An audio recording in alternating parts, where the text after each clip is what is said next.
প্রিয় শিক্ষার্থী, এখানে রেয়া মিলে 10% বিনিয়োগ ও 10% ঋণপত্র দেওয়া আছে। তার মানে 10% বিনিয়োগের সুদ 10,000 টাকা প্রতিষ্ঠান প্রতি বছর পাবে ও 10% ঋণপত্রের সুদ 10,000 টাকা প্রতি বছর কোম্পানি প্রদান করতে হবে।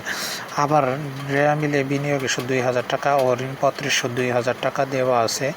তার মানে বিনিয়োগের সুদ 2,000 টাকা পাওয়া গেছে। যেহেতু 10% বিনিয়োগের সুদ 10,000 টাকা, তার মানে 8,000 টাকা বকে আছে। এখন আয় বিবরণীতে অপরিচালন আয় হিসেবে বিনিয়োগের সুদ 2,000 টাকা যোগ বকেয়া বিনিয়োগের সুদ 8,000 টাকা, মোট 10,000 টাকা দেখাতে হবে। এবং বকেয়া বিনিয়োগের সুদ 8,000 টাকা আর্থিক অবস্থার বিবরণীতে চলতি সম্পদ হিসেবে দেখাতে হবে।